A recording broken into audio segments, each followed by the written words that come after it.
자, 오늘은 왜 고통당하는 연수가 다른가 하는 겁니다. 한번 따라합시다. 왜 고통당하는 연수가 다른가요? 질문이 안 될 수도 있습니다. 관심이 없을 수도 있지만 어떤 분에게는 이것이 상당히 중요한 질문이 될 수가 있거든요. 원래 질문은 이렇습니다. 원래 질문은 한번 읽어볼까요? 사사기에 보면 다 같이 시작. 사사기에 보면 이스라엘이 부패하면 범죄하면 이방 민족들의 손에 넘기십니다. 그러면 고통을 당하는데 어떤 때는 8년, 18년, 20년, 7년, 40년이 됩니다. 왜 고통을 당하는 연수가 다를까요? 고통을 당하게 허락하시는 분도 하나님이신데 어떤 이유로 그 기한이 다를까요? 이런 질문이 있어서 질문은 단순합니다. 결국 답은 단순해요. 오늘 본문의 오늘 말씀 속에는 그 답은 없습니다. 내일 다룰 겁니다. 그렇지만 이 질문 속에 꼭 다뤄야 될 내용이 좀 있어서 이 질문을 오늘 다루려고 합니다. 질문 자체는 왜 고통당하는 연수가 다르냐이지만 먼저 그것보다 먼저 알아야 될 질문이 있다고 하면 왜 고통이 이 땅에, 왜 고통이 우리에게 존재하느냐, 이 부분이 우선돼야 되겠죠. 이것도 상당히 중요한 질문입니다. 그래서 오늘은 왜 고통이 이 땅에 존재하는지 제가 한번 성경에 있는 내용을 정리를 한번 해봤습니다. 6가지가 나오는데요. 우리 첫 번째 1번 한번 다 같이 읽어보겠습니다. 시작. 원래 하나님이 창조하신 에덴 동산에는 고통이 없었습니다. 그러나 인간이 하나님의 명령을 어기고 선악과를 따먹고 범죄함으로 이 땅에 죄가 들어오고 그 죄로 말미암아 이 땅에 고통이 시작되었습니다. 여러분, 선악과를 하나님이 에덴 동산에 왜 만드셨냐 하는 질문도 이제 혹시 필요하면 대답이 돼야 되겠지만 하나님이 처음 만드신 에덴 동산은 고통이 없었지요. 거기는 죽음도 없습니다. 질병도 없습니다. 그야말로 에덴 동산, 복락원이죠. 그런데 하나님이 따먹지 말라고 한 선악과를 따먹었습니다. 그리고 그로 말미암아 죄가 들어왔습니다. 원래 죄라는 것이 없었는데 하나님의 말씀을 어김으로 말미암아 죄라는 것이 생겨났고 그리고 그 죄로 말미암아 모든 사람이 죄를 범함으로 사망에 이르렀다고 성경은 말씀해주고 있습니다. 그래서 로마서 5장 12절 말씀을 보면은요, 우리 성경 말씀 읽어보겠습니다. 로마서 5장 12절 시작. 그러므로 한 사람으로 말미암아 죄가 세상에 들어오고 죄로 말미암아 사망이 들어왔나니 이와 같이 죄를 지었으므로 사망이 모든 사람에게 이르렀느니라. 그래서 그 선악과를 따먹으로 인해서 어떤 고통이 임하게 됐죠? 뱀에게는 배로 기어다니게 되고 그리고 여자의 후손으로 말미암아 머리를 상하게 되고 그렇게 되는 이제 저주가 뱀에게 임하게 되는 거죠. 여자에게는 임신하는 고통을 더하리니, 임신할 때 고통이 그때도 조금은 있었나 봐요. 그런데 그 고통을 크게 더하리니 이렇게 되어 있습니다. 그 다음에 남자에게는 땅이 저주를 받습니다. 그래서 평생 수고해야지 소산을 먹고 살게 되어 있고 흙이니 흙으로 돌아갈 것이니라. 결국 죽음에 처해지게 되는, 흙으로 돌아가게 되는 수명이라고 하는 것이 생기게 됐습니다. 여러분, 문익점이 우리나라에 목화 씨를 가지고 온 거 아시죠? 붓두껍이라고 그러나요? 붓 안에다가 목화 씨를 가지고 와서 우리나라에 심었습니다. 그 전에는 우리나라에 목화가 없는 거죠. 그런데 문익점 씨가 목화 씨를 가지고 와서 심으니까 그것을 통해서 온 나라에 목화밭이 형성이 되고 그리고 목화가 생기게 된 것이죠. 마찬가지로 에덴 동산에 죄나 저주나 고통이나 이런 것이 없었습니다. 그런데 범죄함으로 말미암아, 아담으로 말미암아 원죄의 개념이죠. 이 땅에 고통이 시작이 됐다. 하는 것이죠. 두 번째로 한번 읽어보겠습니다. 두 번째 시작. 우리 그리스도인이 고난을 받는 것은 영적 싸움에 연루되었기 때문입니다. 영적 싸움이 있다는 것이죠. 욥기서 1장 9절부터 11절 말씀 보면 사탄이 하나님에게 욥에 대해서 이야기합니다. 욥이 그렇게 하나님을 잘 섬긴다고 하나님께서 말씀을 하시니까 하나님이 욥을 지켜주시고 하나님이 욥을 부자로 만들어주시고 하나님이 욥을 통해 욥에게 함께 하시니까 욥이 하나님을 잘 섬기는 것이지, 이제 주의 손을 펴서 소유를 한번 쳐보십시오.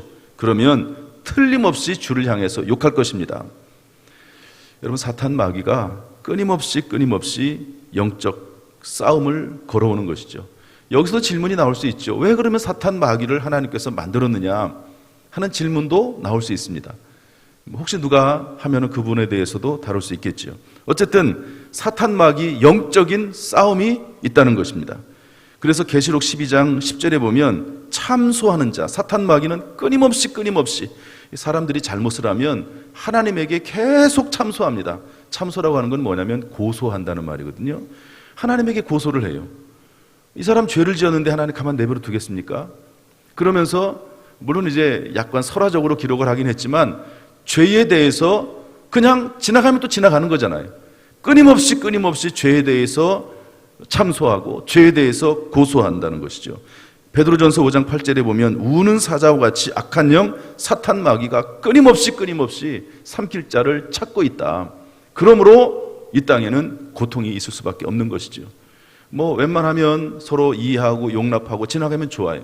그러나 그냥 용납하고 이해하고 지나가는 것을 사탄 마귀가 그냥 보지를 않습니다. 그냥 지나가지를 않는다고 하는 것이죠. 그래서 고통과 또 고난이 존재합니다. 세 번째로 사탄의 사상과 영향력 아래에 있는 악한 사람들로 인해서 고통을 받을 수 있습니다. 사람들 때문에, 악한 사탄 자체도 물론 사탄이 역사하지만 그 사탄이 역사하는 그 사람들이 있습니다. 우리 요한복음 13장 2절, 마가복음 14장 10절 말씀 한번 읽어보겠습니다. 시작. 마귀가 벌써 시몬의 아들 가룟유다의 마음에 예수를 팔려는 생각을 넣었더라. 12 중에 하나인 가룟유다가 예수를 넘겨주려고 대제사장들에게 가매. 가룟유다가 사탄 마귀의 영향을 받았습니다.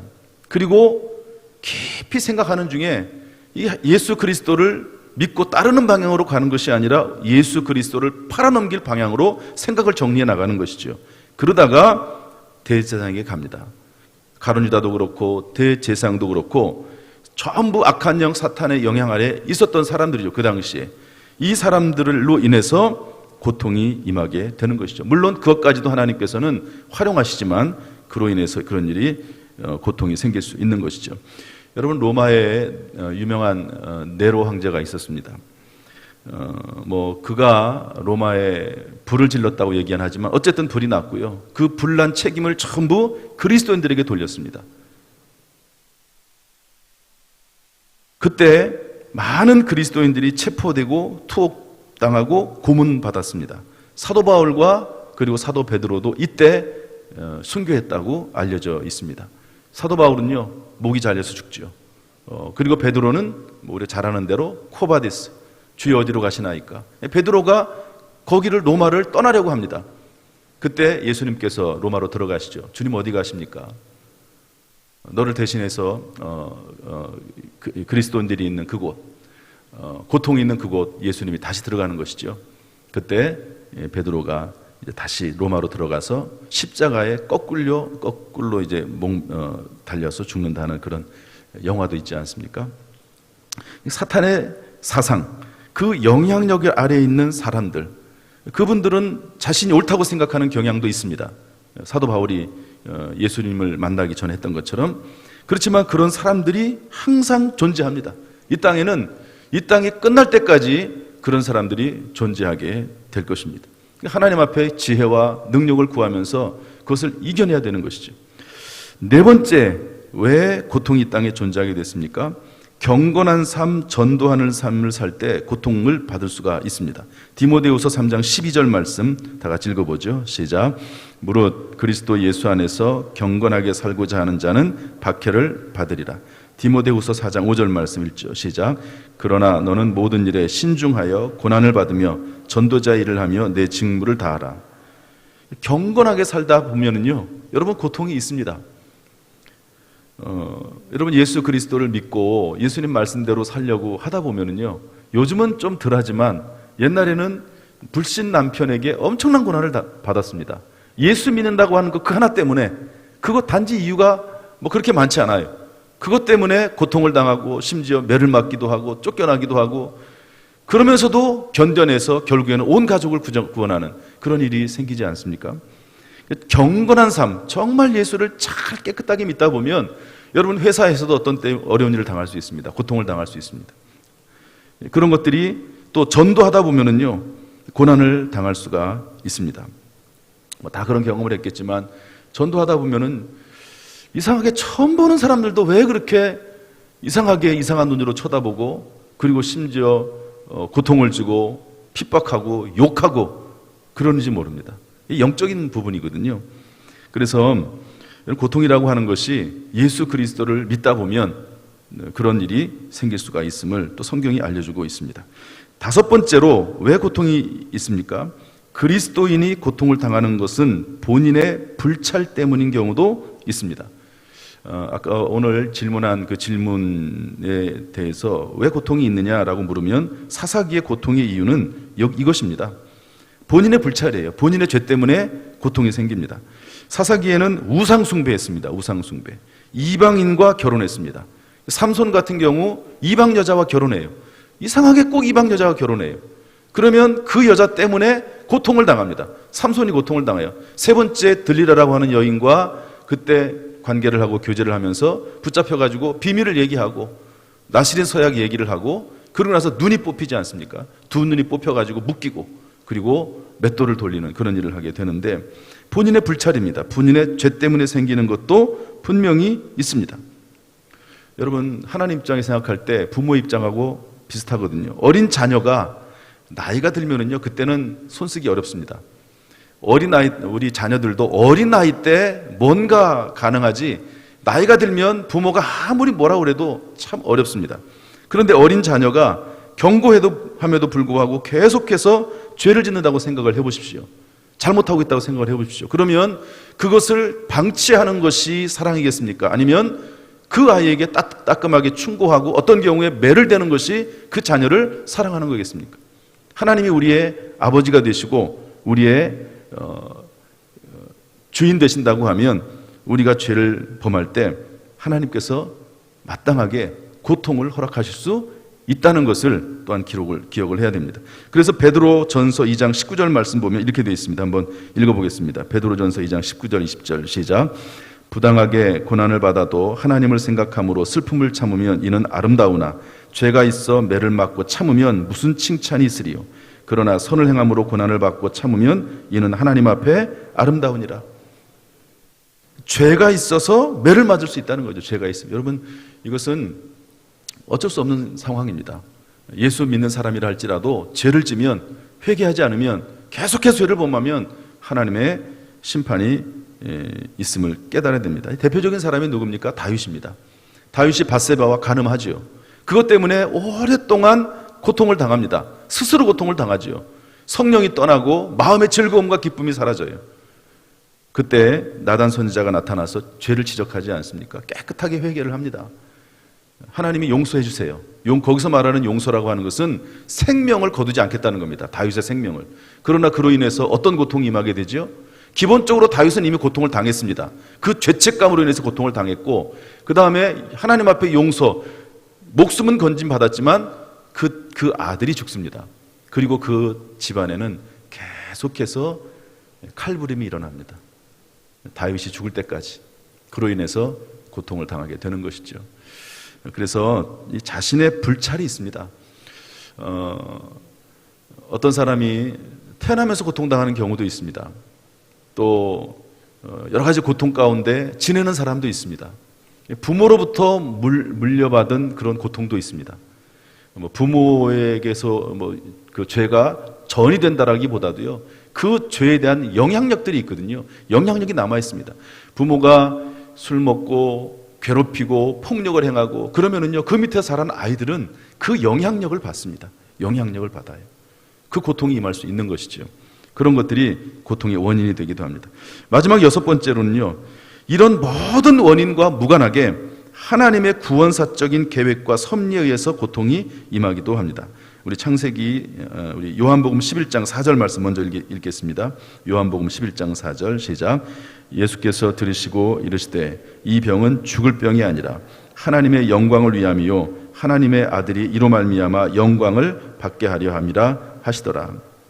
병이 생겼는데 원인이 없어요. 하나님의 영광을 위해서. 왜 그러면 하나님 아무런 죄도 없는 사람에게 이런 병이 생기게 했습니까? 너무한 것 아닙니까? 이 문제 가지고도 또 질문을 해봐야 됩니다. 그러나 어쨌든 오늘 본문의 말씀에 보면 하나님의 영광을 위해서 병이 생기기도 하는 것이죠. 또 창세기 45장 4절 5절 보면 요셉이 형들에게 팔려서 얼마나 많은 고통을 당합니까? 그런데 그 해석이 이렇습니다. 창세기 45장 4절 5절 말씀 읽어보죠. 다 같이 시작. 요셉이 형들에게 이르되 내게로 가까이 오소서. 그들이 가까이 가니 이르되 나는 당신들의 아우 요셉이니 당신들이 애굽의 판자라. 당신들이 나를 이곳에 팔았다고 해서 근심하지 마소서. 한탄하지 마소서.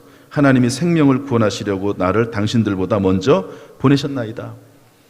형들이 팔았죠, 분명히. 그렇지만 그 밑에는, 그 위에는 하나님의 계획과 섭리가 있는 것이기 때문에 염려하지 말라고, 형들이 나를 팔았다고 걱정하지 말라고 그렇게 이야기합니다. 요셉이 고통을 많이 당했지요. 얼마나 많은 고통을 당했습니까? 그러나 하나님의 계획과 섭리 안에서 볼 때 충분히 이해가 되고, 그리고 하나님의 뜻 가운데 된 일이기 때문에 염려하지 말아라. 내가 당신들 형들을 해치지 않겠습니다. 그렇게 말하는 것을 볼 수가 있습니다. 고통을 당했지만 그 고통이 하나님께로 온 것이라고 생각하기 때문에 그것에 대해서 본인이 형들을 심판할 권한이 없다는 것이죠. 믿음이 있는 사람이기 때문에 할 수 있는 말이고요. 이런 일들이 실제로 있을 수가 있습니다. 이런 여러 가지 이유들 때문에 이 땅에 고통이 존재하게 됐는데요. 중요한 것은 마지막 말씀입니다. 한번 읽어보겠습니다. 어떤 고난이나, 다 같이 읽어보죠. 시작. 어떤 고난이나 고통이든지 원인을 분명히 깨달아 알아야 하지만 그보다 더 중요한 것은 우리를 위하여 대신 저주받으신 그리스도 예수 안에서 능히 극복할 수 있음을 믿는 것입니다. 오히려 우리에게 더 유익이 된다는 것을 믿고 극복해 내는 것입니다. 원인을 아는 게 중요합니다. 도대체 이 고통의 원인이 어디에서 왔는가 한번 여러분 생각 한번 해보십시오. 혹시 고통 중에 있다고 하면 그 원인이 무엇일까? 6가지 안에 대부분은 다 들어있다고 생각을 합니다. 고통의 원인이 무엇일까? 찾아보고 혹시 회개할 일이라고 하면 회개해야 됩니다. 그러지 않고서는 넘어갈 수가 없습니다. 이스라엘 백성들이 회개를 할 때 하나님이 찾아오시거든요. 그리고 그것은 기간과도 연결이 되어 있습니다. 기간과도, 고통의 기간과도 연결이 되어 있습니다. 내일 여러 가지 다른 내용들 더 첨부해서 왜 기간이 다른가 하는 이야기를 좀 하도록 그렇게 하겠습니다. 여기 극복이라고 하는 단어를 제가 썼는데요. 나를 위해서, 우리를 위해서 예수님이 대신 저주를 받으셨습니다. 그러므로 그 저주 받으신 예수 그리스도 안에서, 그 예수 그리스도 때문에 어떤 고통이나 고난이 와도 극복할 수 있다. 왜? 이미 모든 고통을 나 대신 받으셨기 때문에 그리스도 안에 있으면 믿음 안에서 회복이 될 수 있다는 믿음을 갖는 것이죠. 그리고 결국에는 우리에게 더 유익이 된다고 하는 것을 믿는 것입니다. 시편 119편 71절은 그래서 이렇게 말씀하고 있는데요. 한번 읽어보겠습니다. 시편 119편 71절 시작. 고난당한 것이 내게 유익이라. 이로 말미암아 내가 주의 율례들을 배우게 되었나이다. 야고보서 5장 13절 시작. 너희 중에 고난당하는 자가 있느냐 그는 기도할 것이요 즐거워하는 자가 있느냐 그는 찬송할지니라. 극복이라고 하는 뜻이 뭡니까? 견디고 버텨내는 것입니다. 우리 입장에서 볼 때는 주 안에서지요. 한번 따라합시다. 주 안에서 견디고 버텨내는 것. 제가 보니까요, 저도 목회하면서 아주 극도의 고통을 당한 적이 몇 번 있습니다. 그런데 그때는요, 어쩔 수가 없어요. 그냥 견디고 버티는 것밖에 없습니다. 견디고 버티는 것이 능력입니다. 견디고 버티려면 하나님 앞에 나와서 기도하는 수밖에 없고요. 기도하는 가운데 하나님 주시는 지혜와 능력을 받고 그 기도하면서 하나님 앞에 때때로는 원망도 하고 때때로 하나님 앞에 다 쏟아부으면서 그 기간을 지나는 것밖에 없습니다. 어떤 사람에게는 그 기간이 10년이기도 하고요. 어떤 사람은 그 기간이 더 길기도 하고 어떤 사람은 그 기간이 짧기도 합니다. 그 기간의 문제는 내일 다뤄보겠지만 여러분 하나님 앞에 나와서 견디고 버티는 그거밖에 없습니다. 그러면요 잘 견뎌내면 놀랍게도 그 고통의 기간을 견디고 나면 신앙이 부쩍 자랍니다. 부쩍 자라고 생각이 깊어지고 말하는 게 달라지고 참 놀랍게 사람이 변화가 됩니다. 그래서 여기 뭐라고 되어 있습니까? 고난당한 것이 내게 유익이라. 이것을 진짜로 내 마음속에 믿고 야 고통당하는 것이 나에게 유익이구나 하는 것이 정말로 믿어지면 그리고 이것이 경험되어지면 우리의 신앙생활이 얼마나 아름다워지는지 모릅니다. 오늘 질문에 대한 답은 하지 않았지만 그러나 이 고통에 대한 문제를 먼저 다뤄봤습니다. 여러분 혹시 어떤 고통이 있다 할지라도 절대로 낙심하거나 좌절하지 말고 예수님께서 십자가에서 대신 저주받으셨음을 여러분 깨닫고요. 믿음 안에서 이겨내고 극복할 수 있기를 주님의 이름으로 축복합니다. 오히려 더 잘되고 반드시 잘되고 크게 잘되는 역사가 있기를 주님의 이름으로 축원합니다. 할렐루야. 기도하겠습니다.